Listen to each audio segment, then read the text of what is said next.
on arrive à l'âge de tes 12 ans. Les mutilations.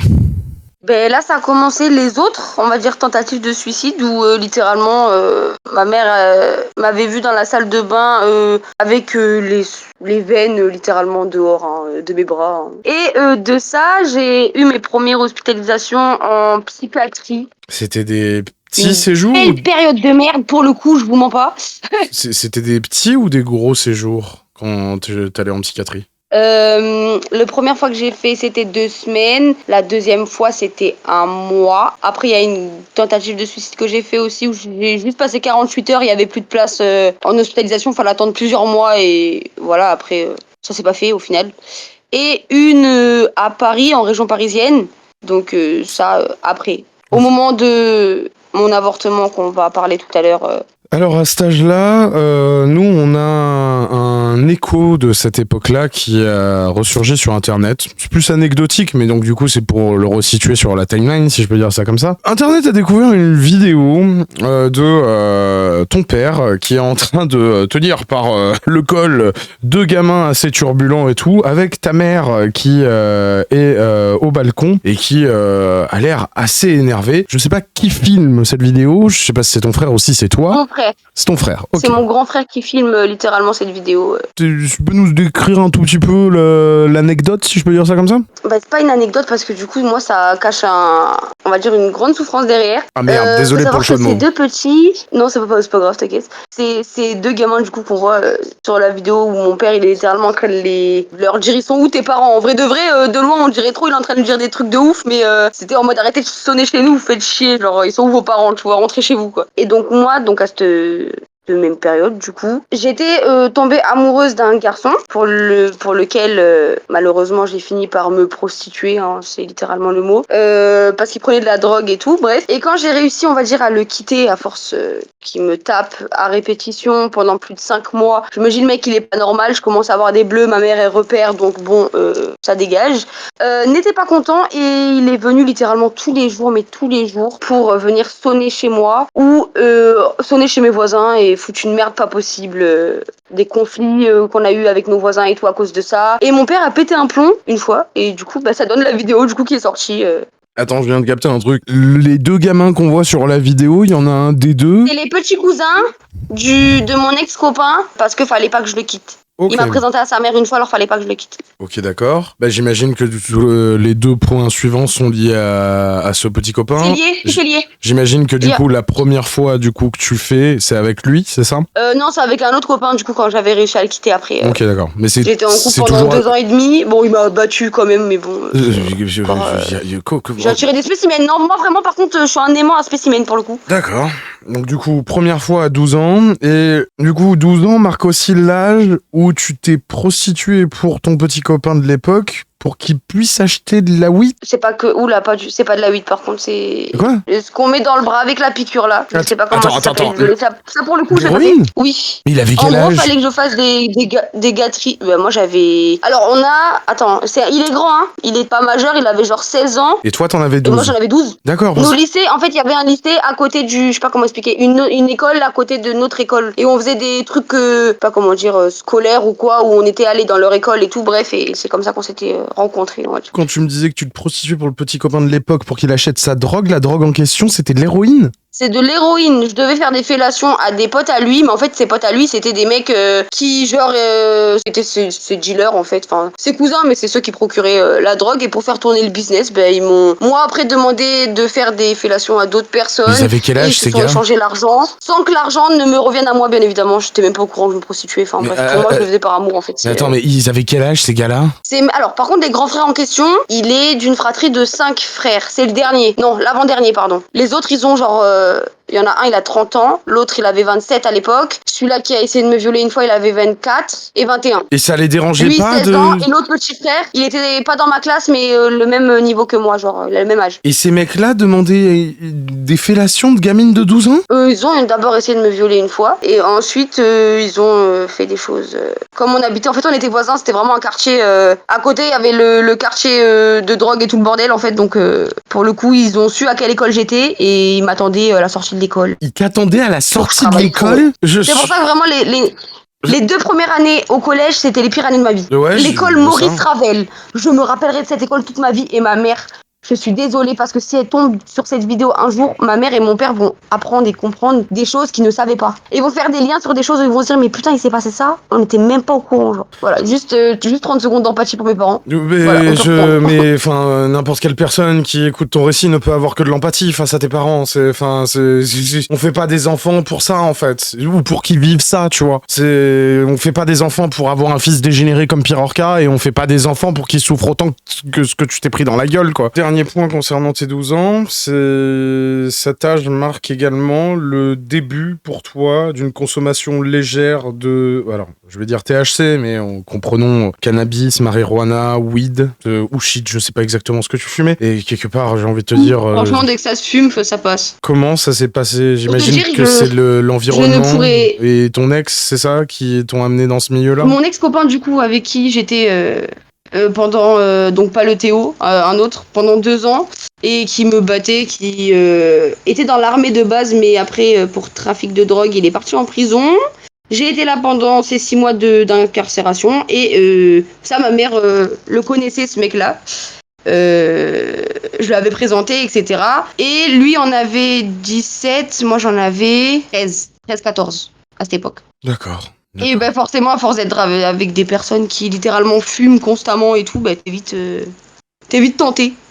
13 ans, il y a un élément qu'on a noté. Il y a un moment où tu vas faire une tentative de suicide. Et de ce que tu m'as dit, Pirorca, lui, pendant ce temps, il est en train de tourner une vidéo et tu l'emmerdes parce que tu fais trop de bruit. Qu'est-ce que c'est que cette histoire? Ah mais ça, vraiment je suis choquée. Même à l'heure d'aujourd'hui, je me dis mais à quel moment tu peux avoir autant d'audace dans ta vie, genre. J'étais du coup à une période vraiment très bas, pour le coup, vu tout ce que j'ai dû subir avant, je pense que vous pouvez comprendre. Et j'ai essayé de me suicider.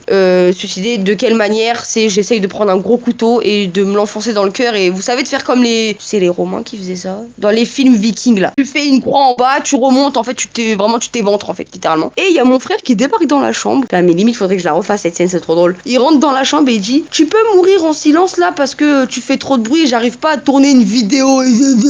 Comme voilà, je le refais comme ça, vous comprenez bien la scène. Voilà, je n'ai pas d'autre. Là pour le coup il y a pas d'empathie, hein. Vraiment c'est de la psychopathie pure, hein. C'est Alors, genre tu là, fais trop là, de pour bruit, moi, meurs en silence, tu vois. Là, pour moi, on est techniquement pas sur de la psychopathie. Pour moi, on est vraiment sur de la sociopathie. Le mec n'a aucune empathie. Il est détaché. Je connais pas, alors je suis désolée, je suis pas psychiatre. Alors, je connais pas la différence entre les deux. Alors, perso.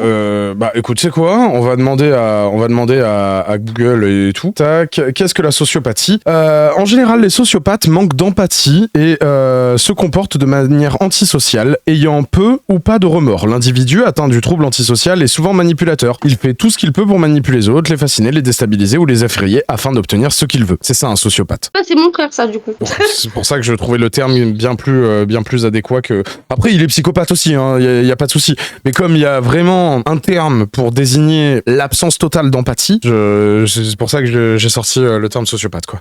J'imagine qu'en plus de ça, enfin, toi, tu devais être dans une détresse émotionnelle, en mode en train de chialer et tout, quoi. Littéralement oui. C'était je peux pas faire ça. Enfin là pour le coup il y avait trop d'émotions en fait. C'était vraiment je sais pas comment on pourrait dire, une genre de crise d'angoisse où j'avais une pointe dans le cœur, et c'est limite si je voulais m'enfoncer d'abord le couteau parce que ça me soulagerait cette douleur que j'ai au niveau de la poitrine, genre vraiment c'était... On va enfin sortir de la pire période de ta vie, si je peux dire ça comme ça. 14 ans marque franchement oui. marque du coup le départ de Raphaël du cercle familial, ou du moins de la maison familiale. Et pour toi, du coup, c'est un peu comme une libération, un début de sentiment de liberté et tout, comme si un foiret de sac à foutre qui te menait la vie dure, et encore, je sens que je suis sur un doux euphémisme, n'est plus chez toi H24. C'est bien ça, ou je me trompe? Alors, pour faire un petit résumé, ça c'est ma belle-sœur qui, du coup Mathilde, tombe enceinte. Et mon père et ma mère qui, là pour une fois, ma mère, littéralement, elle ne voulait pas élever d'autres petits-enfants, elle avait eu sa raclée avec moi. Vu que je suis la dernière, je dis ça pour ça.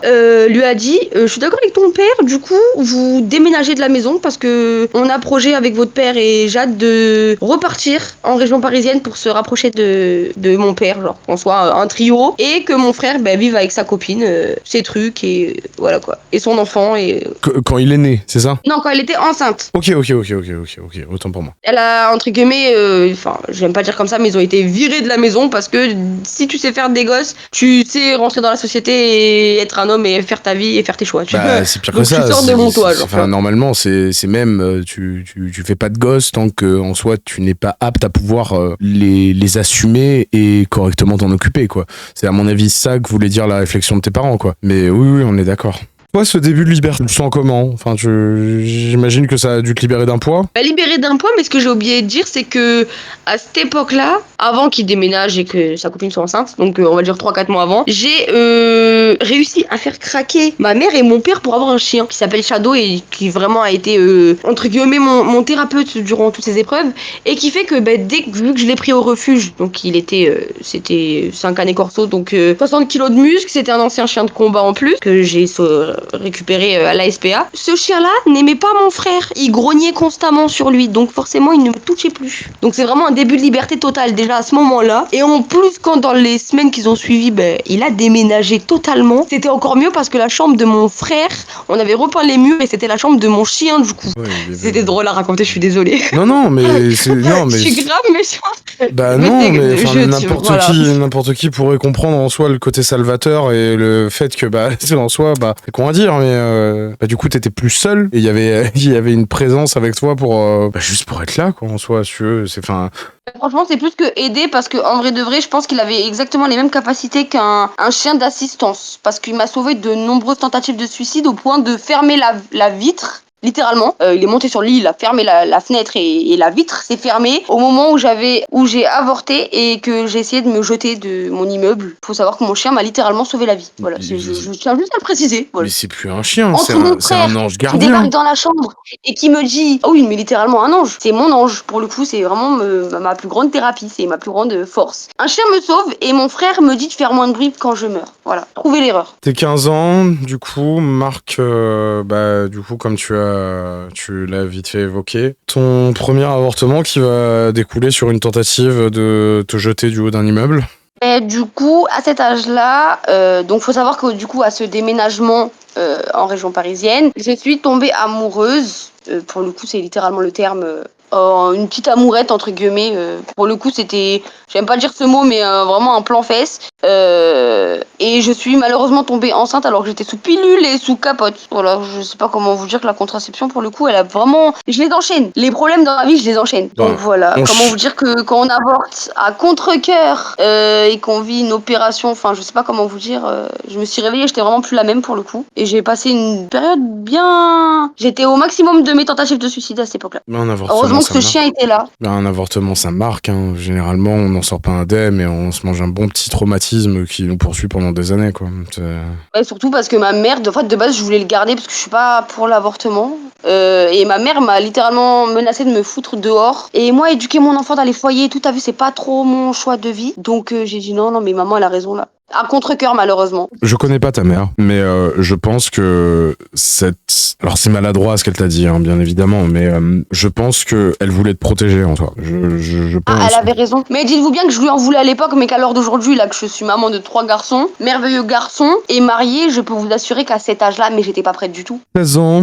Alors, je vais juste inverser le deuxième et le premier point parce que je pense qu'ils sont liés. 16 ans, malheureusement, après 2 ans de répit, c'est le retour de ton frère dans l'environnement familial. Et d'après ce que je comprends, il revient pas seul, il revient avec son fils. Là oui, il était juste venu pour l'accouchement, pour que Mathilde elle puisse accoucher tranquillement avec la sage-femme à la maison, car mon frère ne voulait pas être là. Et comme il veut pas changer les couches de son fils, Quoi ?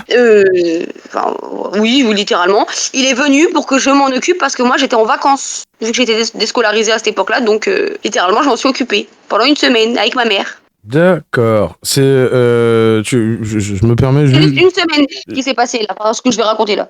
Pour toi, de la consommation de drogue dure, plus précisément de l'ecstasy, c'est ça ? Ouais, la fameuse période de la gifle, les gars. Quand je vous ai dit la seule fois où mon père il a osé me remettre mon cerveau en place littéralement. C'est à l'époque où je suis tombée dans la drogue dure, dans les boîtes de nuit, l'alcool à répétition, je rentre bourrée, je suis déscolarisée, j'écoute pas mes parents et je m'occupe même plus de mon chien alors que c'est lui qui m'a sauvé la vie. Mais bon, voilà, là vraiment je suis partie dans une mauvaise influence de malade.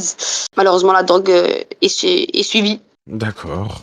Bah après, enfin, vu ton vécu, vu ton passé, et vu que t'avais déjà commencé à fumer à tes 12 ans, enfin, malheureusement, enfin, t'étais sur une pente qu'il est très difficile de... T'étais sur une pente dont il était malheureusement et tristement inévitable que t'arrives à ce genre de finalité, quoi, si je peux dire ça comme ça, quoi. Dernier point concernant tes 16 ans, et du coup, je me doute que ça a dû être quelque chose de déchirant. Le départ de ton père à l'étranger. Parce que du coup, suite à cette fameuse gifle, ma mère n'a pas accepté que, après toutes ces années sans nous taper, il s'est, on va dire, pas maîtrisé et m'a mis une gifle. Du coup, il y a eu une séparation avec mes parents. Et mon père, du coup, est parti, je sais plus si c'est vivre chez un ami ou je sais pas, je crois que c'est un ami qui l'a hébergé au départ, avant de partir à l'étranger.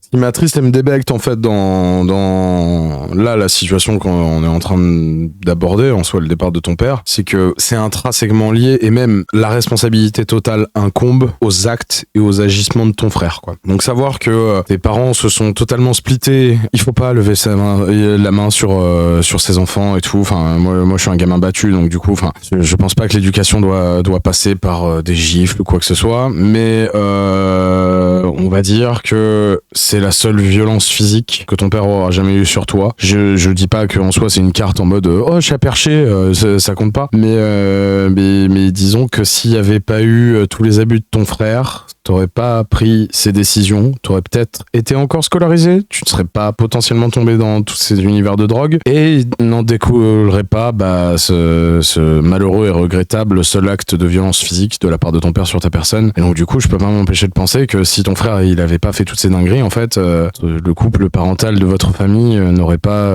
connu de tels tumultes et du coup ton père ne serait pas parti à l'étranger. Tellement bien éduqués, on demandait ce qu'on voulait. Mon père il nous ramenait toujours tout sur la table. Certes, c'est vrai, pour le côté jalousie, il donnait plus à moi qu'à mon frère, mais mon frère réclamait n'importe quoi et mon père lui apportait tout sur un plateau d'or. Vraiment, faut arrêter cette histoire de mon père, c'est vraiment la pire race, genre absolument pas. Mais d'après les seuls éléments qu'on sait sur l'aide de tes parents envers Raphaël, on est bien d'accord que tes parents lui ont fourni une voiture. Ma mère. D'accord, mais enfin Mon père c'était un appart. Le premier appart c'est lui qui lui a... Non, attends, tu te fous de moi. Attends, son premier appart, c'est grâce à ton père et sa voiture, c'est grâce à ta mère et l'autre, il est en train de nous casser les couilles comme quoi il est en vrai... Ok, très bien. Il me rend fou vraiment ton frère. Hein. Il se rend compte que peu de comment ça s'appelle de familles en fait, surtout à l'heure actuelle avec l'inflation et tout le bordel, si tu veux, et la pauvreté qui est quand même sur une croissance assez exponentielle ces dernières années, il se rend compte qu'il y a peu de familles qui pourraient se permettre de payer un appartement à leur enfant et une putain de voiture. Franchement, il y a pas les mots. Vraiment, c'est... Mais mon frère, c'est que ça, hein. C'est pour ça que mon père, ça le saoulait, les crises de jalousie à répétition, mal placées alors que t'as 20 ans, enfin... Oui, parce que en plus, je rappelle, là, à ce moment-là, t'as 16 ans, ça veut dire qu'il en a 24. Mon frère, ouais. C'est une dinguerie. C'est une dinguerie. Je pense qu'on a fait le tour concernant tes 16 ans. On va passer à tes 17 ans. Le seul point qu'on a noté, c'est du coup ta première grossesse. Mon premier enfant. Du coup, deuxième grossesse donc à mes 17 ans. Il y a eu celle qui a mené à un avortement. Excuse-moi, oui, effectivement. Ta deuxième grossesse, mais ton premier enfant. Oui, pardon, non, c'est ma faute. En fait, moi, j'aime bien dire que j'ai eu 6 grossesses, mais que j'ai mis au monde que 3 enfants sur les 6. Parce que pour moi, je peux pas les oublier, genre, elles font partie de moi, tu vois. Oui, non, mais je comprends parfaitement. Moi, je te présente mes excuses parce que j'avais pas compté ça comme ça. Mais oui, tu as tout à fait raison. Arrêt total de drogue, je reprends ma vie, ma mère me soutient, je suis folle amoureuse malgré le fait qu'il a su pas ses enfants, hein, j'ai été mère isolée, hein, voilà. Mais comme 6 ans d'histoire, 6 ans de fréquentation, et pendant je tombais enceinte de lui, ça faisait 3 ans et demi, 4 ans qu'on était ensemble. Et voilà, ma mère qui me soutient, donc nouvelle vie, on va dire, mon début de maman. Je me permets de poser une question qui peut peut-être être indiscrète, donc tu as le droit de me dire non ta gueule. Ça va, la gestation s'est bien passée? Oui, la grossesse, pas de soucis. Alors, il y a eu un problème, on va dire, l'accouchement. Bah du coup, J'ai enchaînons. 11 heures en réanimation et mon fils, problème de poumon branché, néonate, on Ah va dire ouais. premier accouchement traumatisant, hémorragie, j'ai perdu 2 litres de sang. Et on a mis des heures avant de me réanimer, vraiment j'étais Et voilou, voilou. alors du coup, la transition vers tes 18 ans s'est fait naturellement là dans notre entretien. Tu vas rapidement tomber enceinte du second, si je dis pas de bêtises, 3 mois après, c'est ça? 2 mois et demi après, oui. Toujours avec le même père, si c'est pas indiscret? Ouais, le même papa. Ok. Il est venu voir son premier et ça a dérapé, et voilà. Tes 18 ans, c'est aussi le moment où il commence à y avoir les affaires de ton frère qui commencent à faire du bruit sur les internets et tout. Tes 18 ans, du coup, c'est pas juste l'accouchement du premier et ta deuxième grossesse, c'est aussi les premières auditions que tu vas avoir le droit de la part des forces de l'ordre suite aux perquisitions qui ont eu lieu au domicile de ton frère. Exactement. C'est exactement à cette période-là. Qu'est-ce que tu vas Suite découvrir à la à ce moment-là? découverte, entre guillemets, du dossier gamine, forcément la gendarmerie allait appeler ma mère pour savoir, pour connaître le côté familial, on va dire, dans quel environnement il a grandi, etc. Et du coup, j'ai pris les devants parce que j'ai eu ma deuxième grossesse qui s'est très mal passée. J'ai été alitée, je suis retombée dans la drogue, du rechute total, vraiment. Et mon fils en plus avait des problèmes cardiaques, mon deuxième, donc celui-là que je portais. Tu me reprends si je dis de la merde, mais c'est également suite à ces auditions qui découlent des perquisitions que ta mère va découvrir ce que t'as vécu. Parce que jusque-là, elle ne savait pas, c'est ça? C'est juste avant qu'un gendarme appelle et que au final ma mère elle dise j'attendais votre appel, ma fille vient de tout me raconter, je veux soutenir ma fille, elle veut témoigner. De moi-même, j'ai pas voulu porter plainte, mais suite à l'affaire, si mon témoignage peut aider et également sauver mon fils, parce que dans la même occasion, mon premier commençait à l'exciter, donc il pensait que moi j'avais du plaisir à le branler quand je change les couches ou des choses comme ça. Je suis très sérieuse, vraiment. T'es en train de dire que... T'es en train de dire... Je préfère insister, histoire que les gens comprennent bien. Pierre Orca, il est connu pour avoir des fantasmes sexuels sur ses 2 enfants, mais dès que son neveu est né, les fantasmes se sont également tournés vers ce dernier. 6 mois. Ouais, il avait 6 mois. 6 mois. Ma mère a envoyé une photo. Et suite à ça, il m'a écrit ouais, maman m'a envoyé une photo et tout, il est trop mignon. Est-ce que t'as déjà pensé à faire ça? En plus, il est métis, t'aimes bien. J'étais là en mode écoute-moi bien, maintenant ça va être très simple.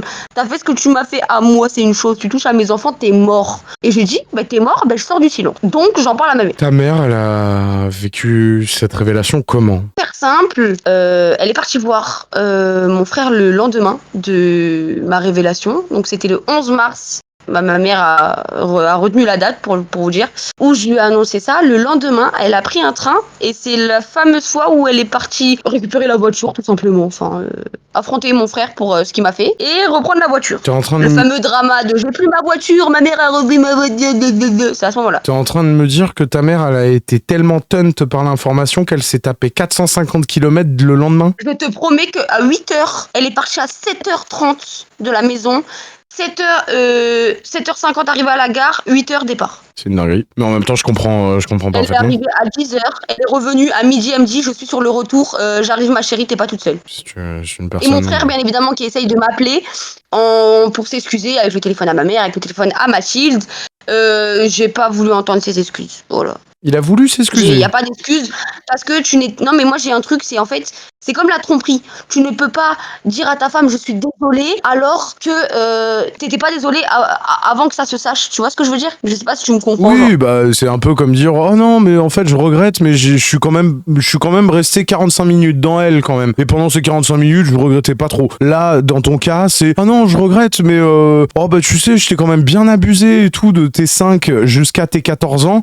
Donc du coup si si j'avais eu une once de regret, en fait, j'avais largement le temps en 9 ans de m'en rendre compte, quoi. Moi, je l'interprète comme ça. Bah, tu l'interprètes comme ça. Faut savoir que mon frère, lui, quand il s'est fait auditionner, il a dit devant Mathilde et devant mon neveu et ma nièce, je suis désolée, je suis obligée d'en parler, ça m'a choquée. Il a dit à la flic, mais on est amoureux, moi et ma sœur, depuis qu'on est gamin. Il s'est limite, genre, je compte plus à ses yeux que sa femme, genre, devant Mathilde et devant le flic. Mais ça a été quoi Et la la réaction psy de qui l'a Mathilde? auditionné. Mais ça a été quoi la réaction de Mathilde à ce moment-là? Elle lui a tapé l'épaule en mode tu joues à quoi? Je leur dis pas ça, t'es en train de t'enfoncer tout seul là. D'accord. Et la Mais je psy? suis un artiste et ma sœur, j'ai toujours été. Mathilde, je t'ai rencontré après, ma sœur, je l'ai rencontrée avant toi. Arrête d'être jalouse comme ça. Il a retourné le truc en mode c'est elle la jalouse, genre. D'accord. Et la psy, du coup, qui était là durant l'audition, elle en a déduit quoi? La psy a dit que c'était juste un artiste. Enfin, il a aucune pathologie, il est très intelligent, même au-dessus de la moyenne. Oui, je sais, il a 124 de QI. Et alors, on dirait trop, c'est un truc de ouf. C'est tellement il est intelligent, il fait des trucs de teubé. Enfin, je comprends pas le principe. Mais bon, J'ai voilà. 163 et genre ça veut rien dire. Hein. Du coup, c'est un génie incompris, donc il a pas de pathologie. Voilà. Non mais puis surtout en fait ça saurait si être HPI ça menait directement à de la pédophilie incestueuse. Ça veut dire quoi? Moi j'ai 40 points de plus que lui en fait. Ça veut dire quoi? J'ai le droit de baiser ma sœur et mon chien? Ça se passe comment en fait?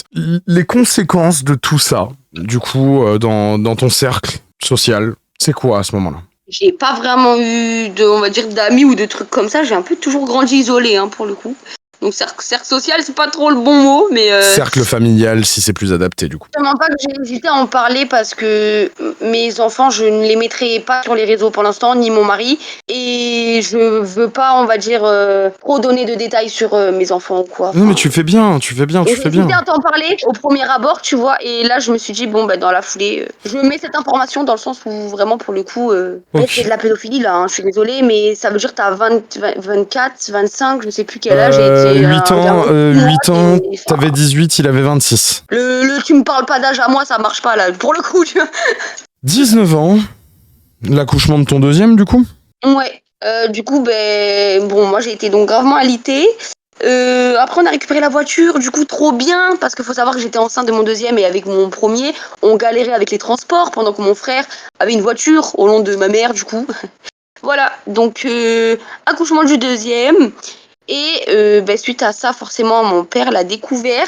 Donc, bien évidemment, tel un héros, il appelle ma mère et il me dit, écoute, je paye les billets, tu me ramènes la petite et dès qu'elle accouche, dès qu'elle a les passeports du dernier, c'est moi qui paye. Elle vient, je prends le relais sur son éducation. Voilà. Ok. Pour que ma mère puisse souffler. Donc, je suis partie vivre à l'étranger chez mon père. Ok, donc du coup, départ de France pour rejoindre le père à l'étranger, tu viens de le traiter. Ouais. 20 ans, du coup, c'est les premiers mois domiciliés chez ton père. Comment ça se passe? Je vous mens pas, c'est très tendu parce qu'on est énormément dans l'ego. Et pourtant, je me rends compte là avec du recul que franchement, il y avait de bonnes conditions pour qu'on se retrouve. Mais malheureusement, je n'ai pas supporté le fait que, même si je comprends qu'on était chez lui, le fait que je vive avec lui, il me faisait entre guillemets défiler les belles-mères à la maison. Bon, il est divorcé de ma mère, ils sont plus ensemble, je veux bien comprendre. Mais devant mes enfants, je trouvais ça vraiment... J'aimais pas trop grandir dans cet environnement-là. Donc, comme il y a eu beaucoup de tensions avec l'une de ses petites copines, qui a littéralement, pour moi, a littéralement envoûté, je sais pas comment on pourrait dire, mon père. Vu que c'était sa cuisinière, je pense qu'elle a dû mettre des trucs dedans, c'est pas possible. Parce que là, pour le coup, il était vraiment plus maître de lui-même. Enfin, là, je l'ai vraiment pas reconnu. Il avait perdu tous ses principes. Mais suite à ça, du coup, j'ai pris moi une maison toute seule avec mes garçons. J'avais rencontré un copain de l'époque. Donc malheureusement, durant cette période, c'est aussi le moment où du coup, tu l'as un peu laissé sous-entendre, mais une grosse dispute, que ce soit avec ta mère ou avec ton père. Le départ de chez ton père, l'indépendance totale.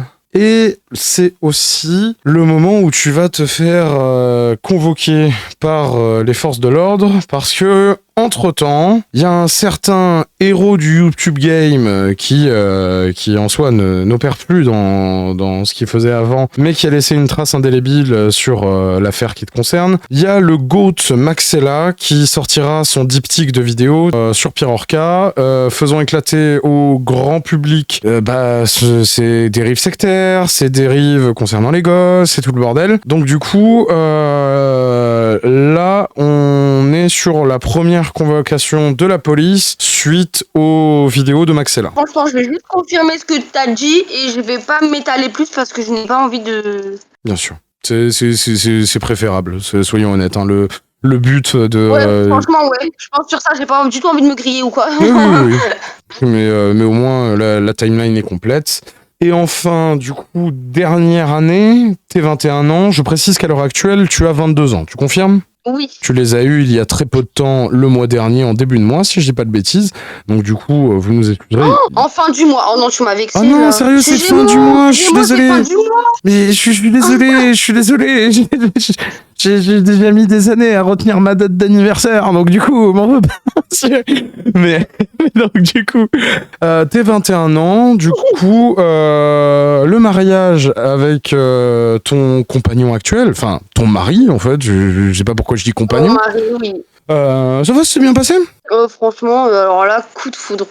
Je suis ravi pour toi Comment que dire, tu sois tombé sur une personne. Quoi. Voilà. Troisième enfant, du coup, si je comprends bien, du coup, les deux premiers ne sont pas de ton actuel mari. Non, le troisième. non, pas le même. Les deux premiers ont le même géniteur, mais le dernier, c'est avec mon mari actuel. Est-ce que la grossesse s'est mieux déroulée que durant les deux premières? Parce que tes deux premières grossesses avaient l'air d'être relativement très éprouvantes. Franchement, très compliqué pour le coup. Je suis désolé. Ouais, très compliqué parce que je faisais des allers-retours en fait pour entre guillemets rester en France et d'un autre côté, enfin je faisais des allers-retours chez ma mère et c'est vraiment épuisant. Et l'accouchement, enfin la grossesse du coup, après j'ai quitté entre guillemets réellement la France et là je suis actuellement résidente là où je suis. Du coup, je pense qu'on peut marquer la fin de ce premier entretien. J'aimerais te remercier pour déjà comment ça s'appelle en soi d'avoir le courage de témoigner et la force de nous raconter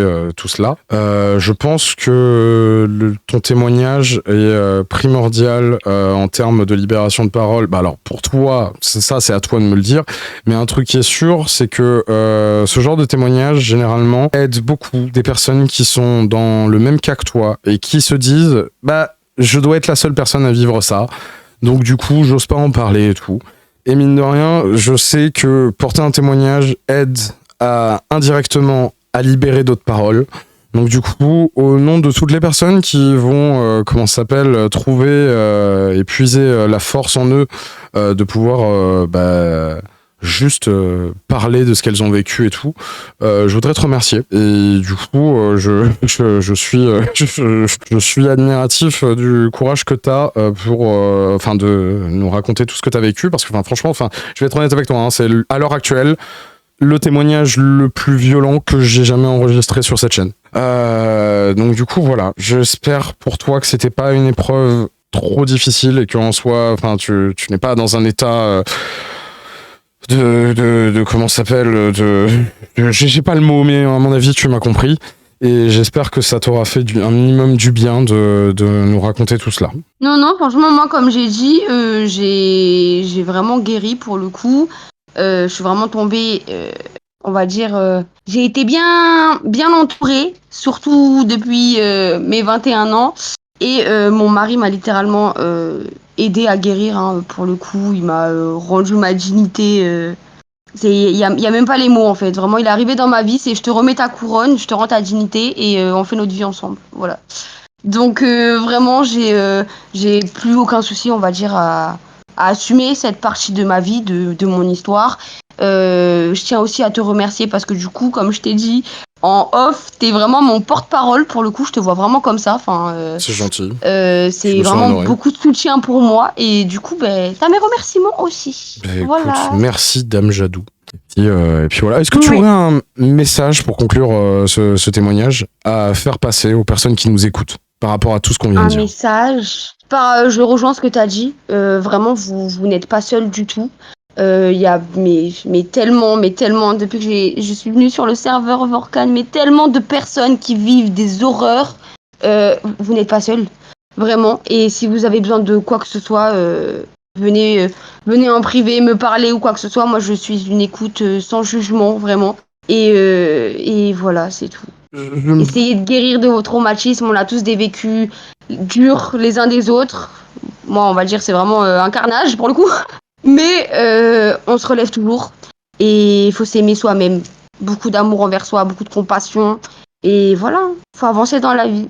Je me permets de rajouter On un tout reste dernier. forte, entre guillemets. C'est le message que j'ai à dire. Bah écoute, c'est un merveilleux message de fin. Je me permets juste de rajouter un tout dernier truc. Allez, au revoir Jade, du coup. Bye bye.